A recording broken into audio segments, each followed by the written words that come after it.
So there we go, the best part of the evening.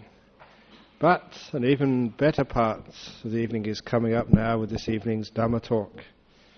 And this evening, I think I'm going to talk about some interesting things, like good and evil, cloning, and what else can I think about?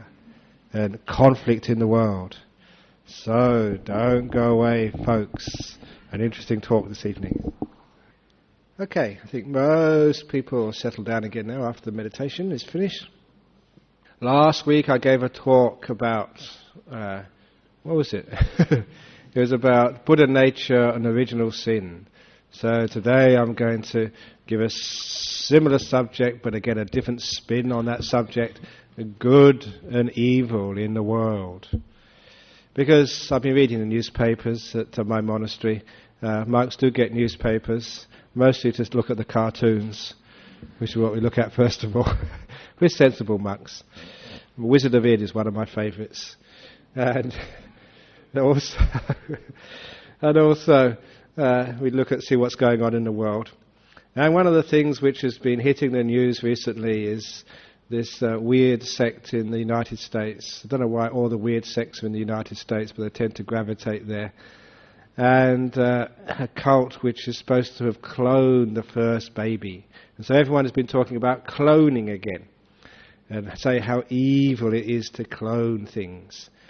And sometimes the Buddhists are so quiet about such things. And very often it's the other philosophies, other traditions make all the noise. And a lot of times because Buddhists are supposed to be quiet. We're sort of quiet living monks.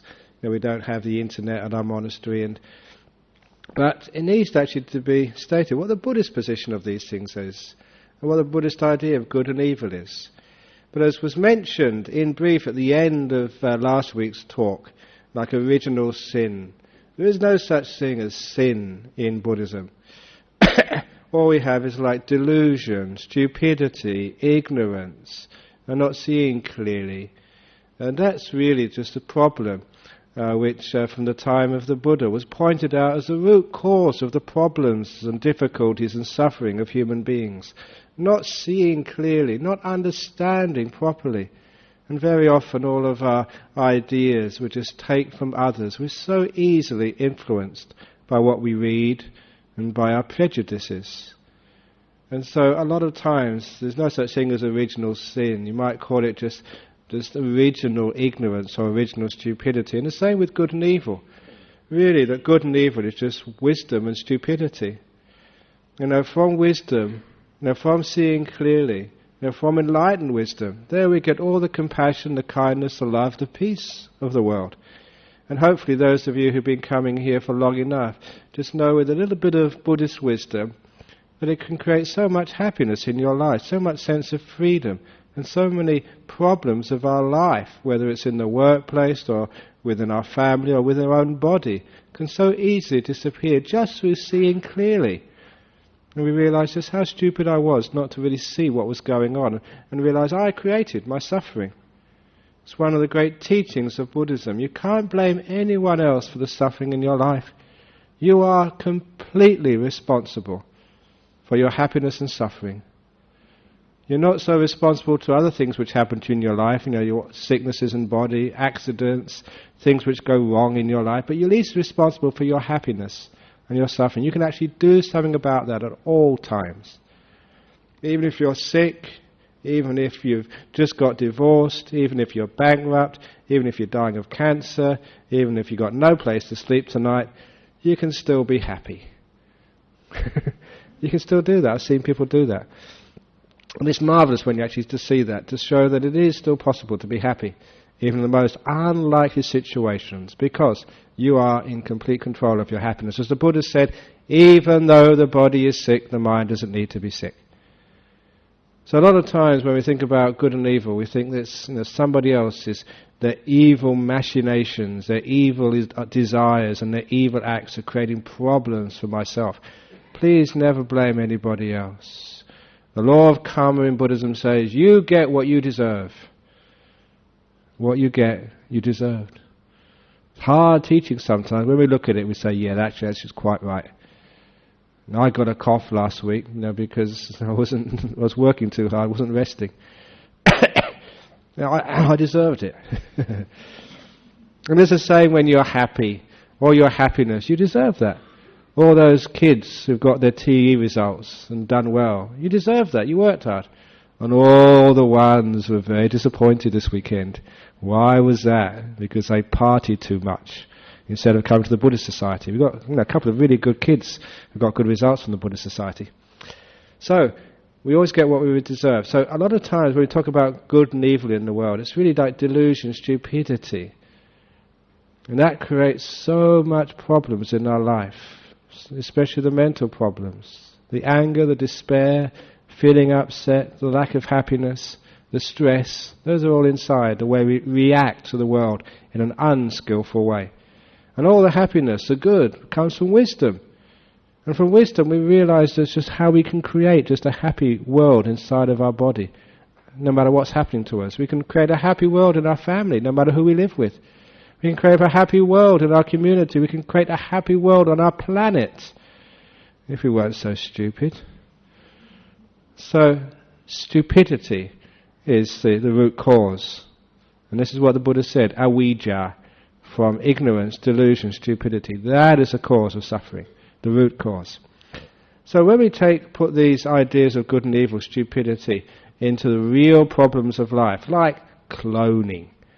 Sometimes a lot of people, they think, oh, cloning is bad, cloning is evil, you shouldn't do these things, it's not right to play God. And as soon as I hear that, I say, hang on, Buddhists don't believe in a creator God. So you can't play God anyway, because God isn't playing God. Not even God can play God, not in Buddhism. So, I've heard many Buddhists say this, the Buddhists shouldn't play God. My goodness, you guys are supposed to be atheists. What are you saying? You're just repeating things which you heard outside.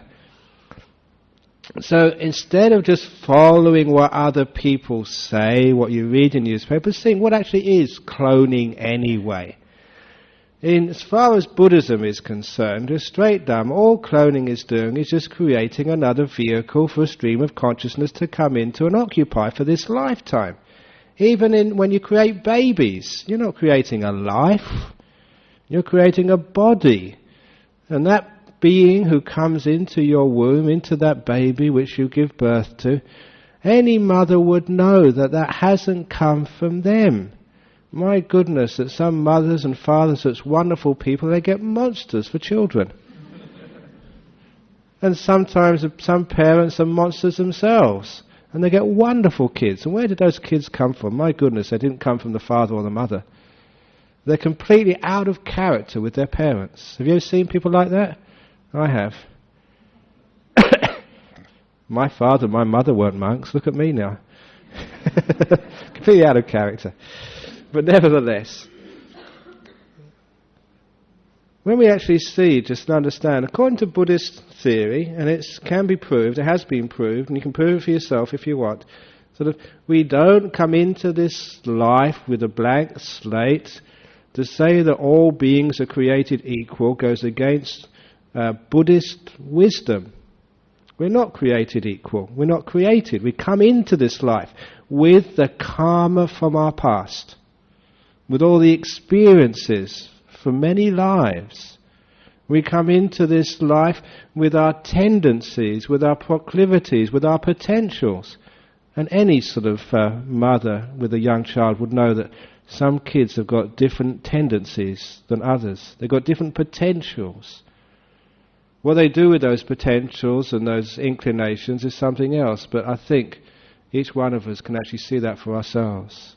There's some people are born Mozarts, 2 or 3 years of age, and they're already creating symphonies. My goodness, how could that come from parents? And even these days that I was reading in the Time magazine about cloning and these and already clones being identical twins. Identical twins are actually clones of each other. They've got exactly the same genes. And anyone who's seen twins would know.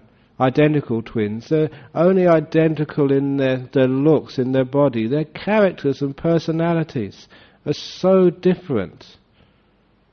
And sometimes when people think, well, we can actually clone sort of like a great sports star, say like a Leighton Hewitt, so we can have people like winning the tennis year in, year out. My goodness, if you know a sports person who's a top sports person, it's not just their physical body. There's so much more which will create sort of the elite sports person. Just their mental attitude, their character, their inner strength, not just their bodily strength. I'm sure there's many people who are much more strong, physically able, physically talented, than say Leighton Hewitt or any other top sports person. But why does one person succeed and another person doesn't? It's not just body. It's not just genes. It's not just the physical stuff. There's a mind in there as well. And as basic Buddhism says, the mind is the forerunner of all things. It's the chief. It's the most powerful. And my goodness, if you cloned another Leighton Hewitt, I would guarantee you'd probably be hopeless with a tennis racket. Because the person, the being who came into that body would not have the same karma, not have the same inclinations, not have the same drives, the same potentials from one person to another. All that cloning is, all that the same genes are, is just the same model of car running off the production line. And you can have 100,000 models of car coming off the production line, identical to each other, but, as we all know, it's the driver is perhaps the most important ingredient in the car. And that driver is a stream of consciousness which comes from a past life. So a lot of times when people argue about cloning is evil because we're creating life, my goodness, the Buddhists and the Hindus who believe in karma and rebirth should put their hands up and say, no, look, that's an argument which we cannot accept. You don't create life, you're just creating a body. Life is coming from somewhere else. And straight away that gets rid of a lot of the ethical problems about cloning these days and puts it on the real area of concern, because it's not cloning per se which is evil, which is wrong or which is bad. It's just how human beings make use of that. And so often in life, sort of our world has actually gone against science, has gone against opportunities for doing good in the world, because of deluded thinking, because of our preconceptions, because of our ideas which get so fixed inside of us, we just accept them without really thinking, without really questioning, without really seeing clearly. That's what delusion is. Not questioning, not looking deeply into things, and just accepting just the normal way of thinking about things. Certainly as far as Buddhism is concerned, that there's ethically, by itself, there's nothing wrong with it. In vitro fertilization, there's nothing wrong with it. It's how it's used is the point. And if it's used in a compassionate, wise, restrained way to help people, there may be sort of people who, women who who have the need for a baby. I was arguing with the monks the other day, it would be a wonderful thing for cloning as far as the Sangha is concerned, because there's many young men who want to become monks. And their parents say, no, if you become a monk, we can't have any children. Now with cloning you can become a monk and still have children. I can still give a few of my genes here, a few of my genes over there. And then my mother can have her grandchildren, it doesn't really matter with me. Or the other question which people keep on asking, they ask this so often in talks, they say, because I always like to make more monks and nuns in the world. They say, well, if everyone became a monk, what would happen with the world? And now my answer is cloning. So the world wouldn't sort of disappear, because you've got cloning, that could look after the problem, won't it? So there's many advantages of cloning. So I'm just making it funny, just to make a joke, because sometimes that people get too serious on these questions. But of course the main thing about it is, if we have anything like cloning, in vitro fertilization, like drug therapies or whatever, it's how human beings make use of these great things which could serve and help human beings so much. And they use it for greed or power. And that's the thing which makes something like cloning dangerous. Because where there is the power, to give the opportunity for a being to come into this world, where there's the power to adjust, some of the potentials, the physical potentials, then sometimes, too often in the world, that power is misused for selfish ends. It is the clothing by itself is not the problem. It's just how human beings will make use of it. That is the problem. It's the same with euthanasia. By itself, not so much of a problem. It's but how people can make use of that, especially if your auntie is very wealthy and has got a big will. Those are the problems which you can see. So it is not the thing in itself which is evil, but it's how we make use of those things through greed, hatred and delusion. That becomes the problem in our world.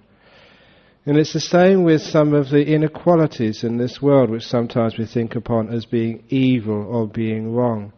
That a lot of the time that we're looking at a world where so many people are writing that the conflicts arise because of the ill distribution of wealth in the world, that some people are poor and some people are wealthy. And when I was reflecting on that some time ago, and especially on the problem of conflict in the world, there's so much of the conflict, what we take as like evil and bad in the world, arises from, again, the perception of injustice. Conflict, you might say, comes from injustice. Something is wrong, you think. Something is bad, something is evil. Why should I be poor and they're rich? Why should I live in a mansion or live sort of outside and they're living in a mansion? Why should I sort of have no opportunities and someone else has all those opportunities? We say it's not fair. But in Buddhism, okay, we look a bit deeper on that. We say it's the perception of injustice. And again, Buddhism challenges you. Is that really unjust or not? When we come for the law of karma, hang on, maybe there is something more to it than just the apparent inequality of wealth and inequality of opportunity in the world. It's the same that, why is it that some people have got good results in their TE? Why is it that some people have got poor results? A lot of time it is because some people have worked harder. And so there is an ill distribution of results in the TE. And it means that some people will have more opportunities to get good jobs. Some people will have greater wealth, greater opportunities. Is that unfair or is that fair? Sometimes we think there's a perception of injustice there. And it's the perception of injustice in the world which I think we can challenge.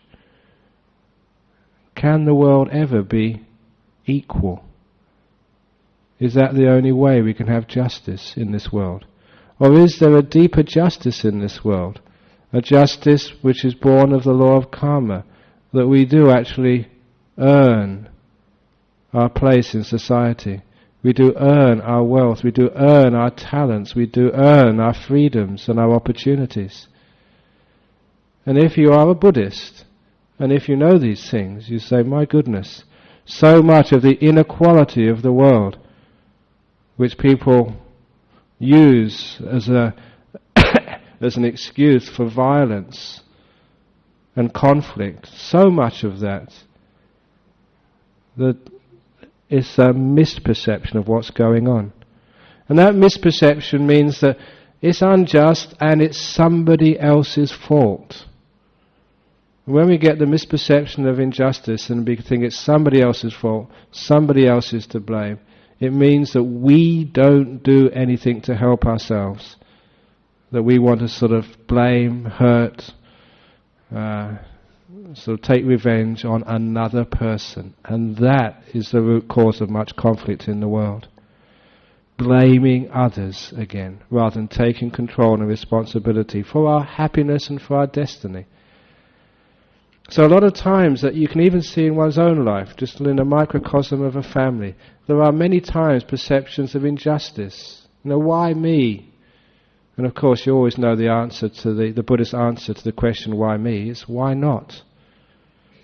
Somebody was telling me as we came in here today that their father, their two brothers died recently.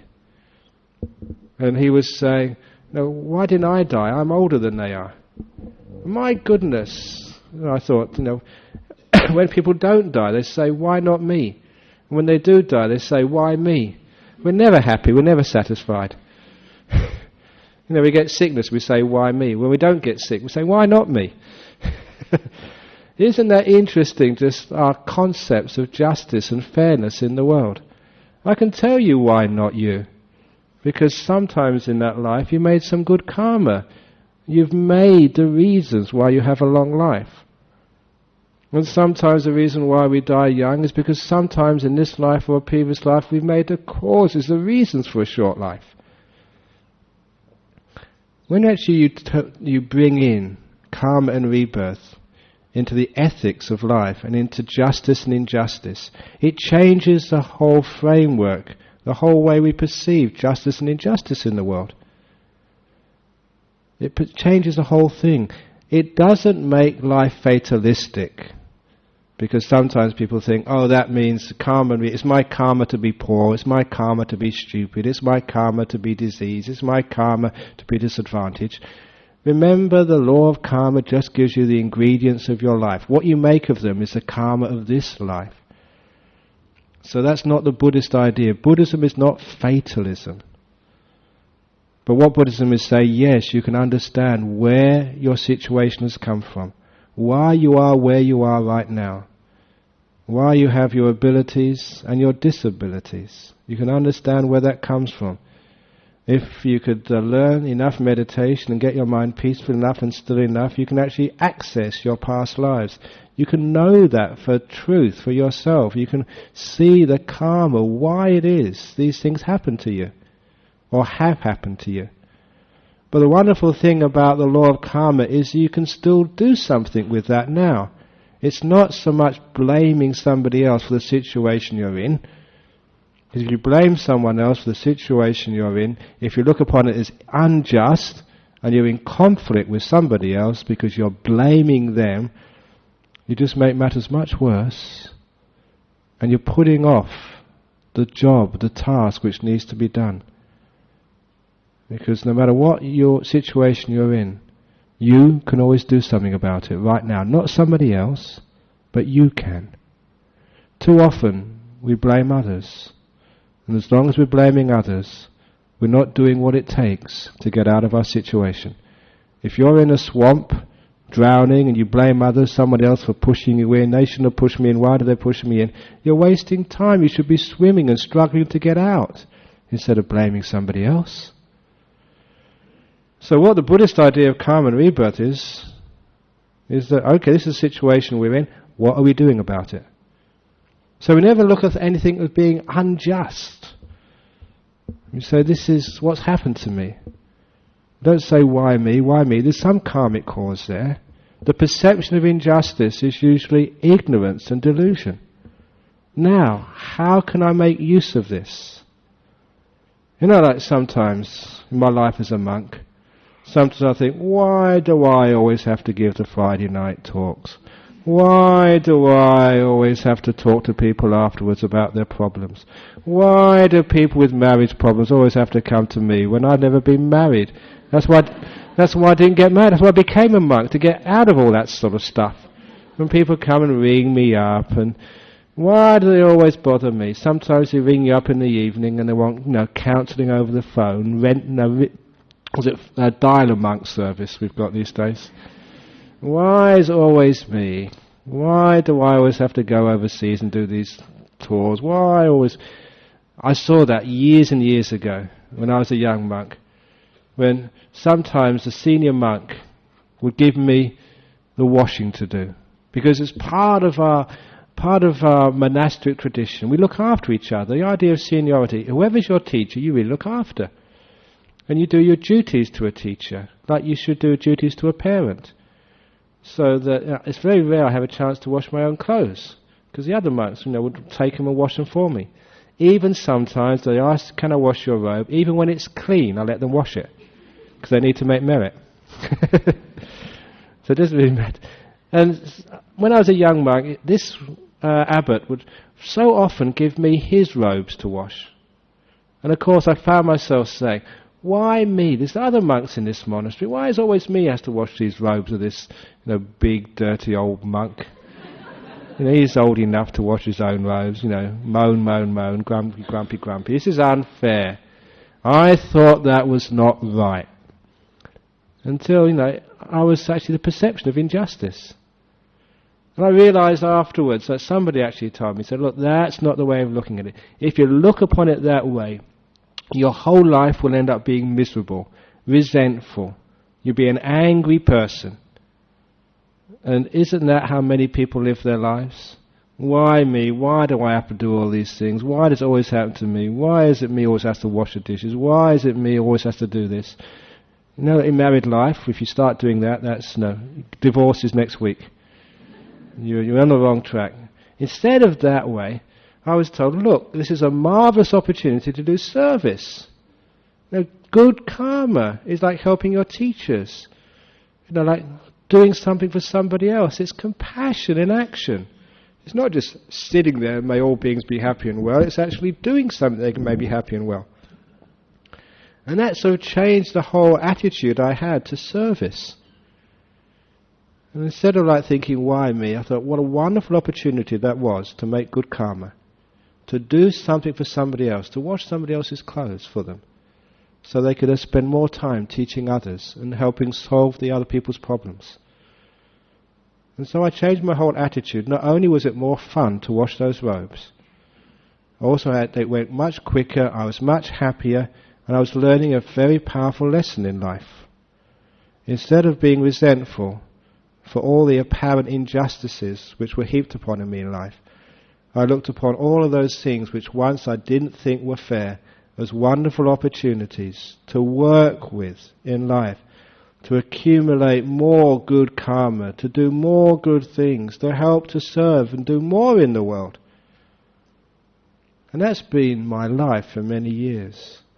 If there's a job to be done, instead of thinking, leave it for somebody else, say, I want to do it. I remember telling you the story of Ajahn Chah's feet. This is our teacher in Thailand. It was also the job of the monks to look after their teacher by washing their feet after they came back from alms round. Because we go alms round every morning with our bowl, walking barefoot along the dusty village paths just for our morning rice. It was part of a tradition of being a Buddhist monk, being a mendicant. A mendicant means someone who goes, they don't actually physically ask for food. It's not like begging in the sense of asking, but actually going there and giving the opportunity for people to give you the food for the day.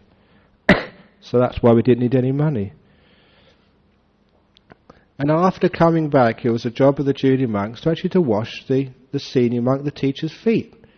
And of course, it was very strange for a Westerner, first of all, to do that, to wash somebody else's feet, especially when you thought the fellow was old enough to wash his own feet. He was completely capable. Why do I have to wash it? But what really upset myself, and an experience with many other monks had, was when not just one monk, but about 20 or 30 monks would rush up, and wash this monk's feet. There's a whole crowd around this monk just washing his feet. And my God, how stupid that was. Maybe one or two monks. Maybe we should have a roster. One monk, it's your turn today, and it's your... how we do it in the world? In the Western world. Let's have a roster. Let's organise it. But that wasn't like the way at all. Just there was a rush, and people had to run to grab his feet and wash them. I couldn't understand what was going on until... Because I came from a scientific background, I did theoretical physics in Cambridge University. One day, sitting there watching this, I thought, look, the only way to understand what's going on here is to do an experiment. So I decided the next time Ajahn Chah comes back, I will get up and I will race the other monks to wash his feet. And so I did that the next time. It's wonderful. You race there to try and beat all the other monks. And I managed to get a little toe. I was so happy. I got a little toe all by myself to wash his little toe. And it's amazing just how much happiness you got out of actually serving someone else. of doing something. Okay, it's a really stupid thing. He could have done it by himself. It was only a little toe, a tiny little thing. These Thai monks aren't that big anyway. And you got so much pleasure out of that. And what it was teaching, I realized why the monks weren't going on a roster. They weren't sort of trying to organize themselves while they were racing each other, because it was far more fun. And just wanting to serve, wanting to help, wanting to do good karma. And there was no idea of like injustice anymore and trying to have a roster. This was like a chore to be done. And it became you wanted to do these things. And the whole life of the monastery, all the chores and the duties which you had to perform, they were never looked upon as being something which you didn't want to do. But they were looked upon as things which you were looking for the opportunity to do. You couldn't do enough of them. You chose, sometimes, when it was hauling water for the wells, you got up before the bell so you could do it for the other monks, so they didn't need to do it. It was a whole idea of not injustice, but seeing how much more you could do for others, not how much less. It was how to work with what before was apparent injustice, unfairness, in a completely different way. And so it taught me just what I thought was unjust, unfair. Why me? Why do I always have to do so much? And why do these other monks don't do hardly anything at all? I realized that was just delusion. That was the evil, which was creating so much suffering and unhappiness in my life. And so this is how I teach the monks at the monastery. We have a lovely monastery now. People are always willing to help and do a little bit extra. Wouldn't it be wonderful if in your family it was the same? It wasn't sort of, it's your turn to wash the dishes tonight. No, I did them last week. It's your turn to do them. No, it's not. It's someone else's turn. Instead of talking like that, wouldn't it be wonderful if people actually raced to the kitchen sink to try and get there first to do the dishes? And say, it's my opportunity to make merit. It's my opportunity to do something good. It's not unjust, because I am working for the family. I am serving other people. I'm doing this so you can have a rest. It's a completely different attitude. However, in our life we always think that, that it's so unjust and it's unfair. Why me? Why do I always have to do these things? It becomes the fault-finding mind again. Why am I so poor and other people are so rich? My goodness, it's wonderful being poor. You don't have to worry about tax returns because you haven't got enough money to actually fill out a tax return. The monks are one of the few people in Australia who haven't got tax numbers. We don't earn any money, so it's a waste of time. It's wonderful being poor. You don't you don't have to worry about so many things. There's lots of advantages in being poor, isn't there? You don't have to worry about burglars. Maybe you can actually worry about burglars. Maybe they come in your home and leave you something if you're really poor, out of compassion. So a lot of times we think that, why me? Wouldn't it be wonderful if I was as rich as somebody else? You see, recently I remember reading in a newspaper that in United Kingdom they were thinking that that videos and televisions were so important, such a basic necessity of life, that even people on the dole, people out of work, if they hadn't got a video and a TV, they were considered to be disadvantaged, and they were given one free by the government, which I thought was absolutely crazy. So we think we need these things, we have to have these things to be happy. And so much injustice in the world, or the perception of injustice, thinks, I have to have these things because everyone else has got them. And sometimes we can actually look at that and say, well, is that really injustice at all? You look at poor countries in the world and say, is that really unjust? And do you really want to be as wealthy as America, with all of their social problems? And do you really want to be American? Or would you rather just be a little bit poorer and be Australian? Is that really what you want in life? Or even poorer, like Bangladesh? Sometimes people think, poor Bangladesh, it's so poor. That's why we have the every year just the collection for the orphanage in Bangladesh. But some years ago, the London School of Economics did a survey, They worked out not just the economic indicators of a country, they worked out happiness indicators of a country. Some way of measuring the average level of happiness in a nation. And London School of Economics is not just some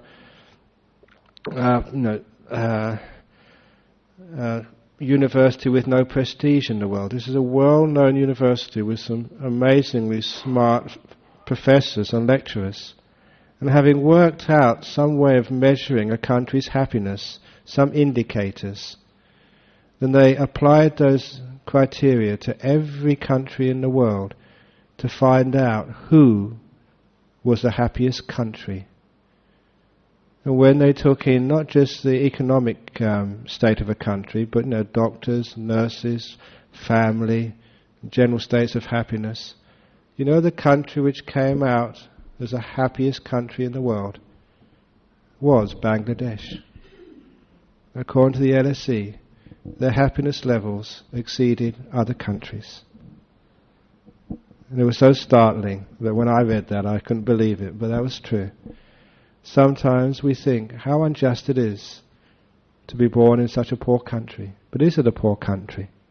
Or is it just a poor country economically? Do we really understand what poverty is? Or do we just look upon it as just the usual way of judging to see what the gross national product is? Many years ago a monk said the GNP is not the way to judge a country. You should look at the SNP. SNP is a subtle national product. The GNP is the gross national product. And money is gross. And so the subtle national product is like how families can stay together. Like the divorce rate in a country would be a huge negative to the SNP.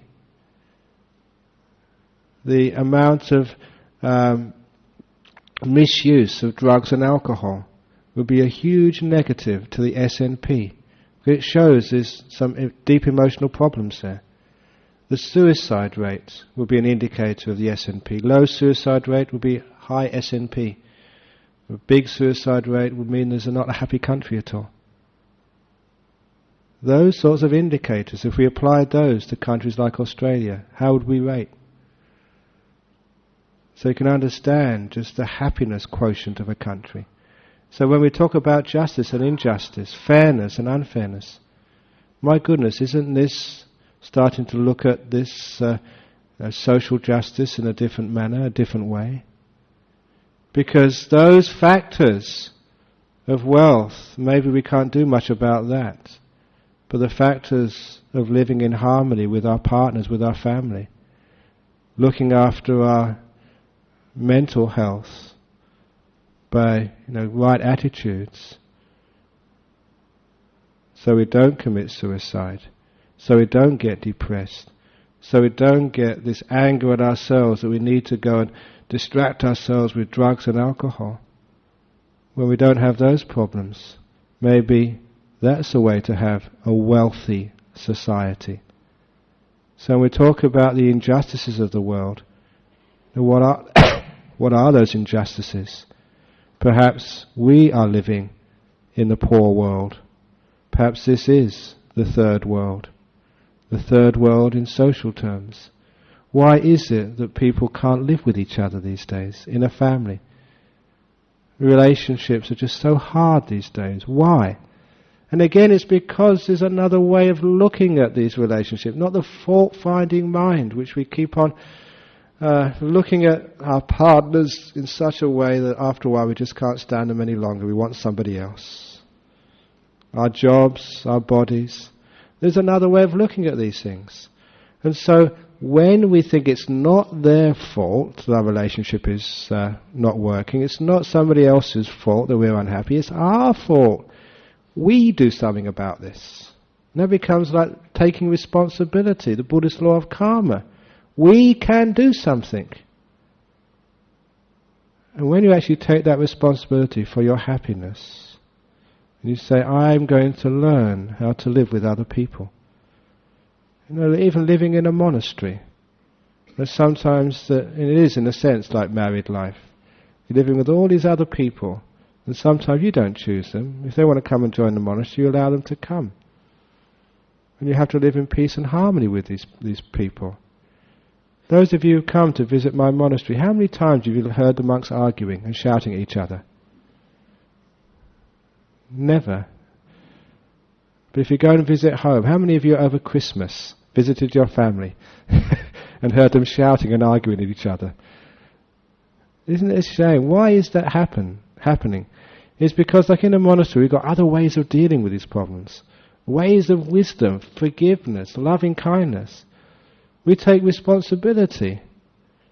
So if somebody shouts at me, I just let them. But I don't shout back. Find out why it was. What was the reason why they're upset? Find the root cause. That's a great way of overcoming conflict, because anger doesn't cease with more anger. Anger only ceases with forgiveness and understanding the root cause of these things. And when people realize that you are their friend, not their enemy, that you aren't out there to abuse them, to exploit them, to hurt them, but to help, it changes the whole dynamic of a family. How often is it in a family you think that somebody's exploiting you, making use of you? In the monastery I say, exploit me, make use of me, I want to make more good karma. Now if you manage to do that in a family, there'd be no sort of ill will anymore. It'd be wonderful to get up for your husband every morning, making breakfast in bed every morning for the whole year. Wouldn't it be wonderful? A wonderful opportunity to serve another person. Or your husband. Your husband can just work double shift for you, so you can actually so you don't have to go to work at all, you can stay at home. What a wonderful service that could be. Whatever it is, actually getting out there, not worrying about what I need, what's right for me, and thinking, oh, how unjust, why me, why do I always have to do these things? Look at the opposite way. How can I give? How can I serve? What can I do for other people? That's compassion. That's Buddhist loving kindness. That's giving. And that's the way to create a beautiful family, a beautiful community, a beautiful world. Not what I can get out of this, but what can I give to it? Too many relationships of the sort, what can I get out of this? What can I get out of her? What can I get out of him? What can I get out of the monks when you come on a Friday night? Instead of, what can I give? How can I contribute? How can I serve?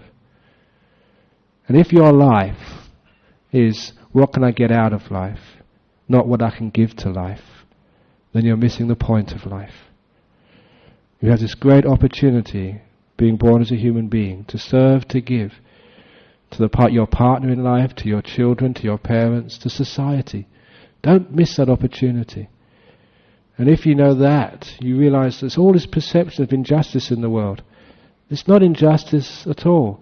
If you're having it hard, more difficult than other people, then it means that you have more opportunity to serve, to give, to make good karma, to develop compassion, develop wisdom, to develop these beautiful qualities which make a human being.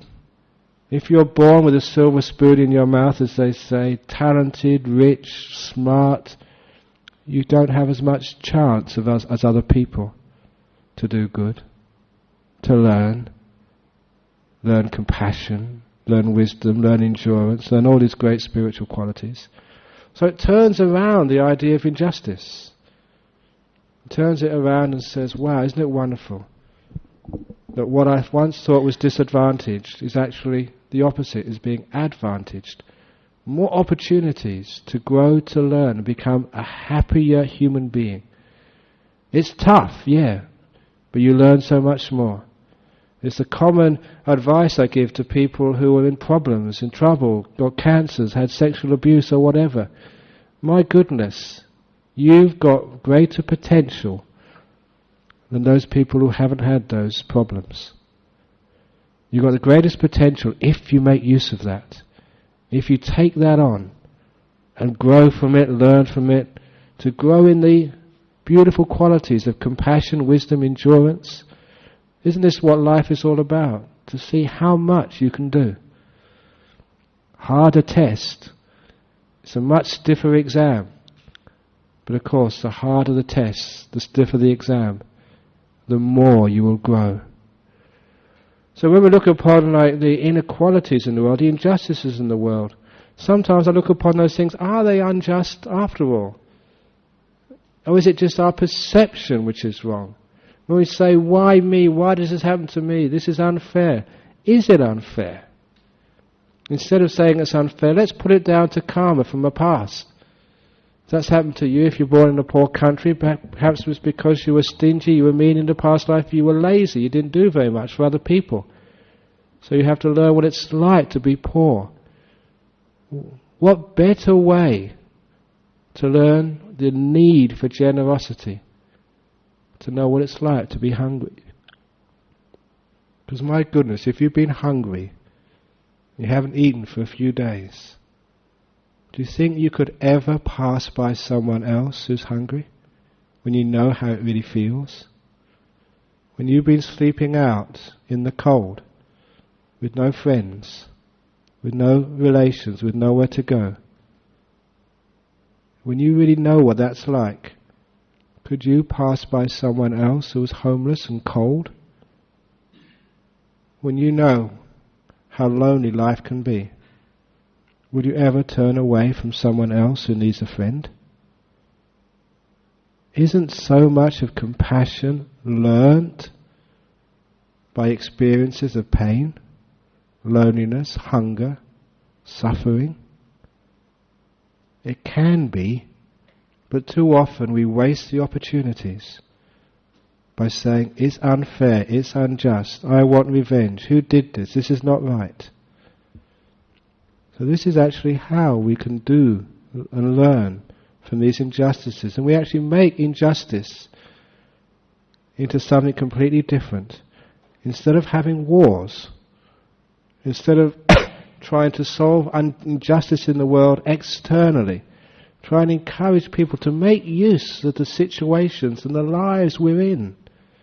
If you're in a poor village in Bangladesh, instead of like just wanting to just have a huge mansion and go to United States or go to the West or whatever, stay in your village, work hard. Lots of people are there to try and help. And perhaps you can even be richer in your heart than anybody living in Perth. See what you can do with what you've got. And certainly I've lived in the poor parts of the world. Northeast Thailand 30 years ago was very, very poor. And I know what I'm talking about, even though there was poverty there. The food was disgusting. Still that people had a happiness there, which is very rare to see these days. And still some of the scenes of those first years are etched in my mind forever. Just right in my mind now is one evening just walking into the village of Bungwai, one evening to go to a little ceremony, chanting in a house. There was no electricity in this village. There was no televisions or radios. And as you pass house after house after house, you could see the whole family sitting on the upper veranda. You could see their faces illuminated by a little oil lamp. The oil lamp was made of a rag which was shoved through the top of a toothpaste tube. The little opening in the top there made a wonderful wick, and was just floating in kerosene. And as I watched house after house, I looked up to see there was about 13, 15, 20 people in each house. The grandparents, the uncles, the parents, their brothers, the uncles and the children, sitting around an oil lamp, just telling stories to each other, which they've been doing every night of the year ever since they had known it. When I saw that, I realized there was something which I'd missed in my upbringing in London. We used to watch the TV. In those days there was only 2 channels in London, ITV and BBC. And we used to argue tooth and nail about which channel to put on. You had your channel on last time. No, I didn't, it's my turn now. And my goodness, that's what we used to do most evenings, argue. And there was a family of not just 3 or 4, 13, 14, 15 people, talking to each other, being with each other, telling stories to each other. And I realized when I saw scenes like that, I was deprived. And that wasn't a poor country after all. It was poor in wealth. It was poor in food. But it was rich in time. It was rich in family. It was rich in happiness. It was rich in compassion. It was rich in peace. In many of the things which we don't really notice in our world. So when I look at injustice in the world, sometimes I look and say, what are people actually fighting over? Poverty and wealth. What are we really fighting for? Sickness and health, opportunities. Opportunities to do what? So a lot of the problems, not all the problems, there are injustices, there are cruel governments, there are people who are tortured and treated just abominably, which we should try and do something about. But a lot of the perceptions of injustice in the world are based on delusion. And that is the evil. When just been to Malaysia for a couple of weeks, the Muslims in Malaysia, I just feel that they're being treated unjustly by the Western world. That their culture is being threatened. That's a misperception.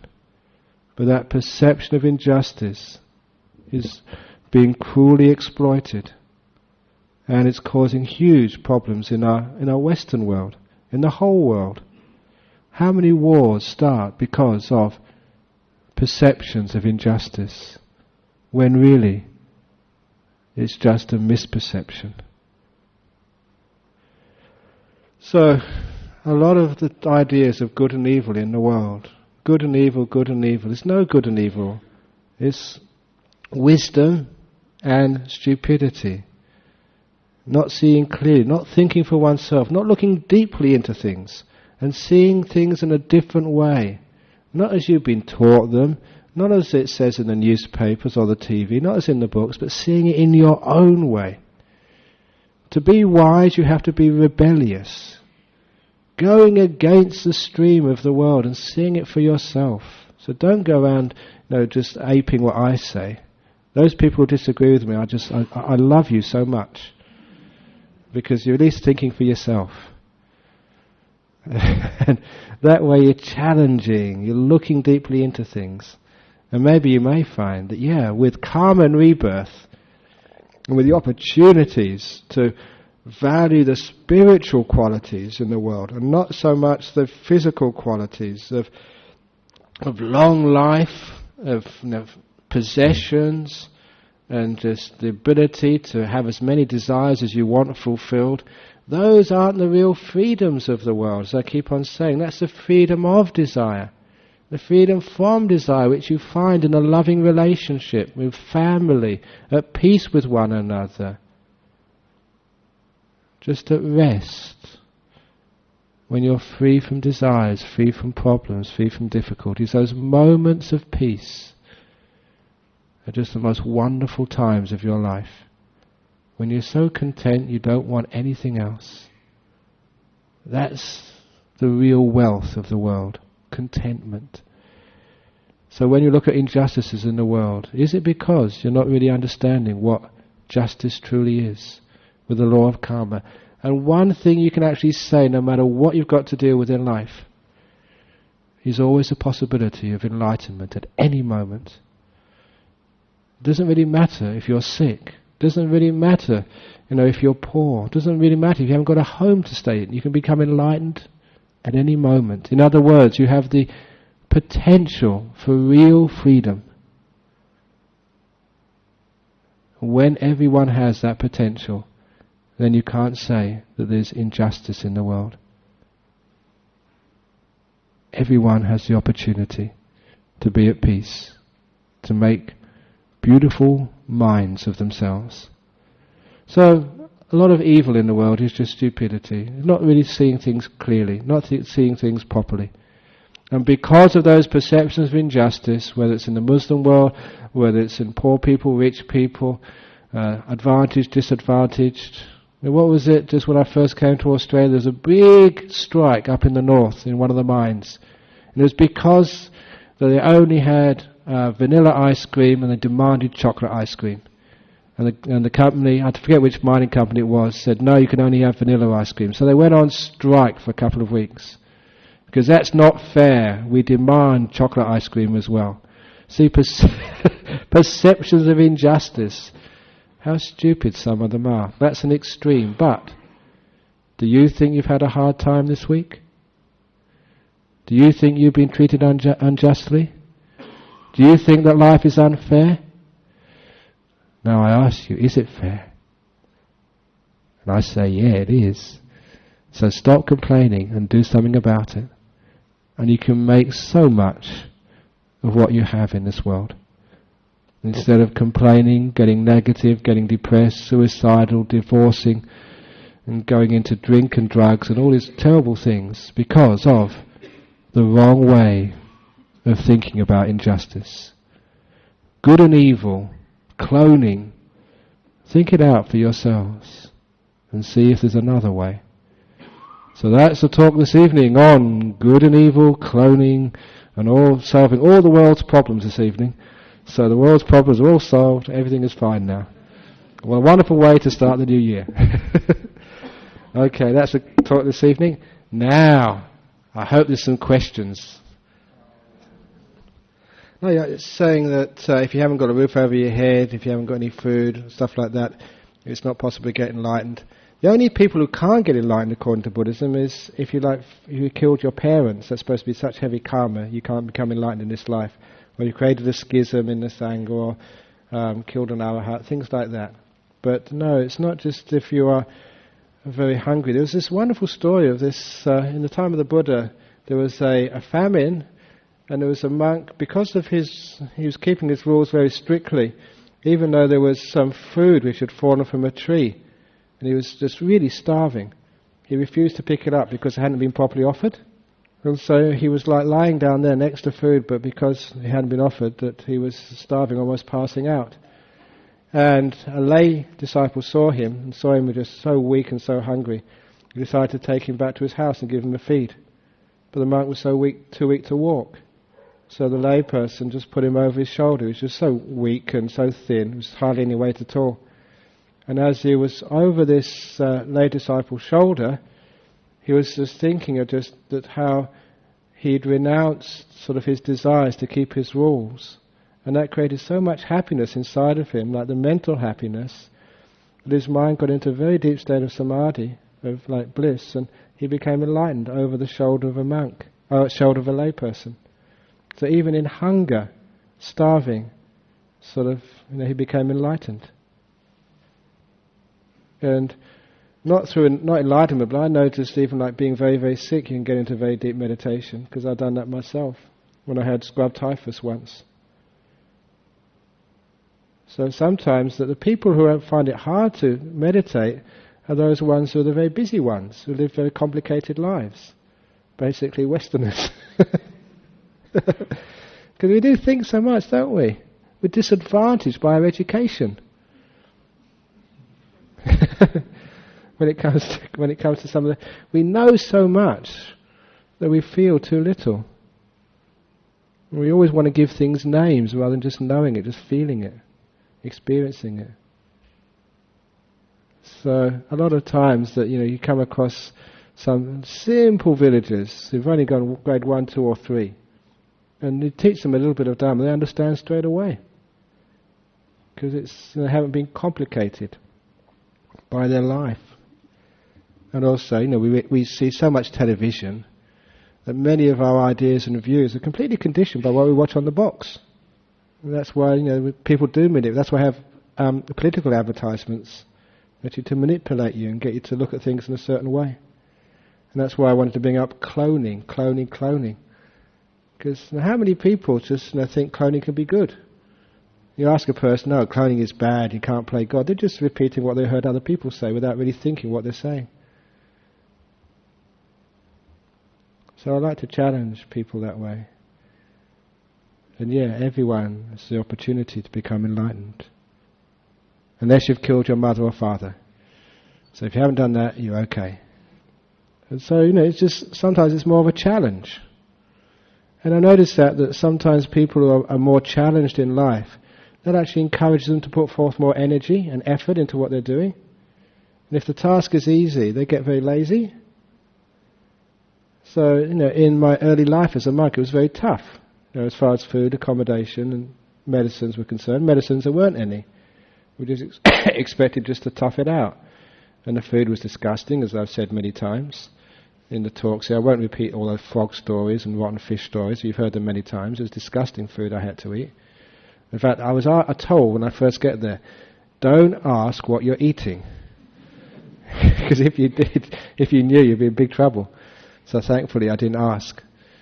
And it was very tough. But because it was so tough physically, it was more of a challenge. And so you really had to get your meditation together. So in one sense, I really value that toughness. It was tough. But I really had to work hard on the spiritual qualities which you built up. So yeah, it's tough, but it's not impossible. I've also seen sick people as well. So they're not supposed to get into deep meditation. They can make it. And sometimes they too get enlightened as well. Really, really hard, really tough.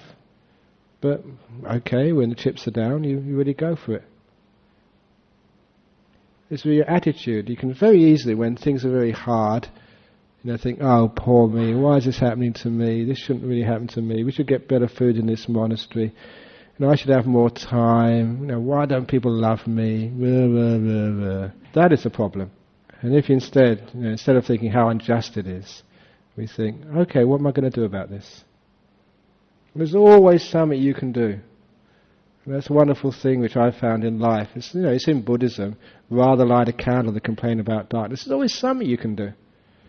With what's happening in life. And even if it is just doing nothing and just meditating and just making yourself peaceful, that's doing something positive. And that way you find you can actually make a wonderful life for yourself. And all the things which you complain about are instead like opportunities. Opportunities for enlightenment. Okay, so not injustices. I know that I made that karma somewhere along the line, why this happened to me.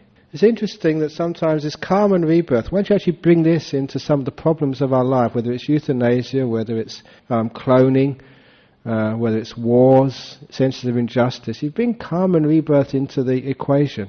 It changes so many of the conclusions which people come to. And nobody ever mentions karma and rebirth when we talk about cloning, or we talk about euthanasia, or we talk about justice in the world. And my goodness, whether people think it's right or whether it's wrong, there are quite a few, almost 1 billion Buddhists in the world. I think some of their views should be taken into account as well. At least they should be respected, that that's a valid way of looking at life. You may not agree with it, but my goodness, it's as valid as thinking you only live once. And so when we actually bring those equations, considerations into the equations, karma and rebirth, it makes a different conclusion to the problems of cloning or rebirth, of cloning or perceived injustices in the world. The problems are like people dying young, which creates so much confusion and sometimes anger in people. Why did they die so young? They're only 3 years old, 4 years old. That's really unfair. And if it's only one life, my goodness, it would be unfair. They haven't had much of a chance. But if you look upon it in karma and rebirth, many, many lives, then perhaps it is fair after all. It gets rid of so much anger in human beings.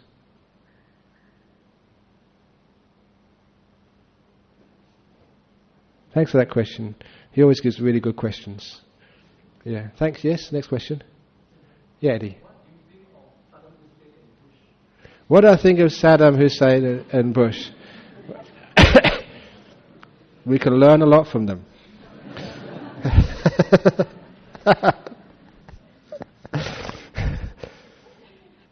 You go and help. Because passivity has got nothing to do with Buddhism. We've got right efforts of doing things. My goodness, that I'm probably one of the least passive of monks. I come here every Friday, I work my butt off all the time in the monastery and overseas, and goodness knows what else. But, okay, look about with aggression when something's being attacked. There you've got to be very, very, very careful there, because sometimes that, the quick solution is very often the wrong solution. And you're just actually making more problems in the future. You have the compassion there's a problem, it needs to be solved, but it's the solution which is very often wrong. And I've never seen, almost never seen, any case where aggression or violence is a solution which is going to last. Sometimes there's many other solutions which are preferable to violence. Well, the history of our world just shows that when we try and trade violence for violence, it just gets worse and worse and worse.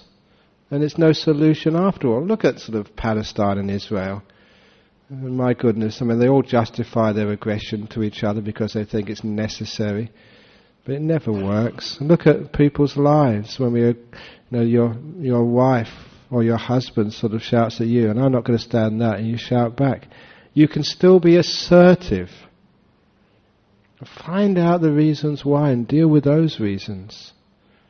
And it's always the positive forgiveness what we have. It's finding out the cause of the problem. And a lot of the causes I mentioned this evening is the perceptions of injustice. And the solutions is actually solving it not on the external but on the internal way. And then, my goodness, if with all the bombs and the problems which have gone on in Palestine and Israel over the years, if all the money which has been wasted in just lost lives and medicines and rebuilding and bombs and stuff could actually be put into creating jobs, giving food to people, giving education to kids. How much does a cruise missile cost? It's something like $3 or $4 million or something US. And I think how much was the so-called war in Iraq about to cost? I think it was a few $1 trillion or something. A couple of 1,000 million US dollars. Just wasted on armaments. And imagine if all that money, instead of being paid for by bombs, just could be given to the people of Iraq. So here's a check for $1 trillion. What would the people of Iraq do? They'd probably they'd love the Americans so much. The Americans just could walk into that country. And they'd be welcomed in every home. What I'm actually saying, there's always other ways of dealing with things rather than violence. But sometimes you need to be assertive. Sometimes you need to stand up. And just, when somebody is shouting at you, just say no. Violence against women. You take no notice of it. You find out a way of avoiding the conflict. If anything, run. Find out why you're in that situation to begin with. Don't just take the easy option of just someone hits you, hit them back. And it's not just turning the other cheek. If someone hits you and you turn the other cheek, you just got to go and see the dentist twice rather than once. That's passivity. You've got to sort of be more wise than that. Find out what the reason is. Why is a person actually getting so aggressive? So I think that's the solution which the Buddha was suggesting. Violence doesn't cease by violence. Anger doesn't cease by anger. It takes much more work to actually find that sort of non-violent solution. But it's not a passive solution. It's actually getting in there and solving the problems, doing something about it. Whether it's just talking to a person, being friends with the people, and communicating with one's enemy. So we realize that we can actually be friends, and it's in our interest to be friends. Yes, one last question, and then we finish for the day. Absolutely, yes. That's a danger of if you're born into wealth, talent, sort of good health. There's a danger of good karma, complacency. That's why we always have the wonderful teaching of anicca. It's impermanent, it won't last. So my goodness, you've made good karma to get where you are, but don't just waste the opportunity. Now you're here, keep on making good karma so it lasts a long, long time. This is interesting that we always think that we are wealthy and the people over there are poor. What I was saying this evening, you're the poor people. The people over in Bangladesh are the rich ones.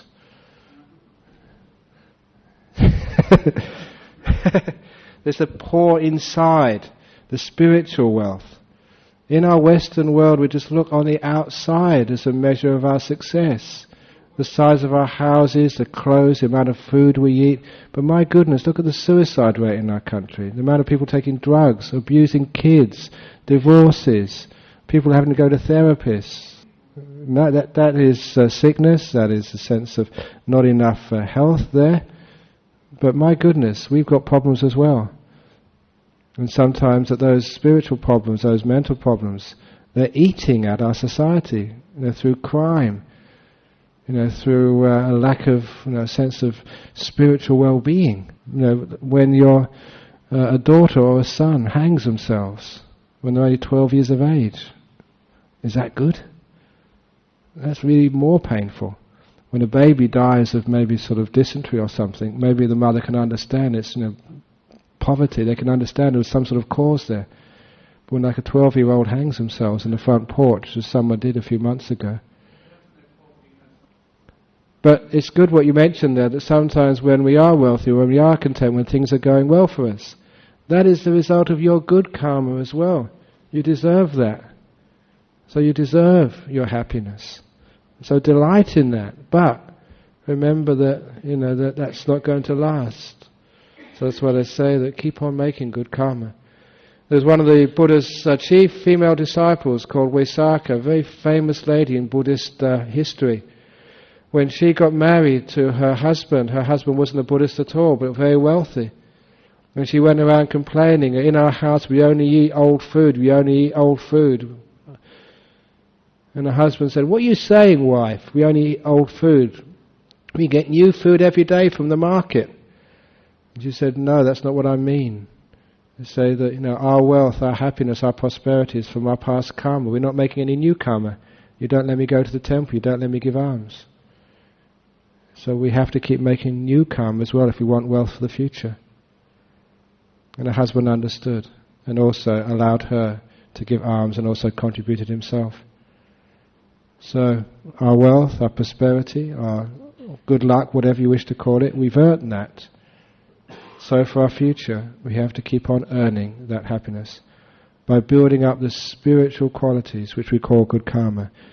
Generosity, virtue, compassion, kindness. That will create the happiness inside and also the apparent wealth outside for you.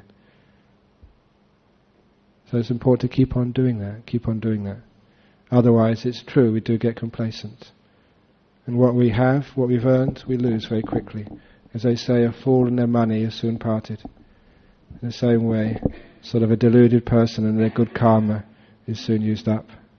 Okay, thanks for listening to this talk this evening. I've gone on for a little bit longer, but that's your karma this evening. So don't blame me, you deserve that.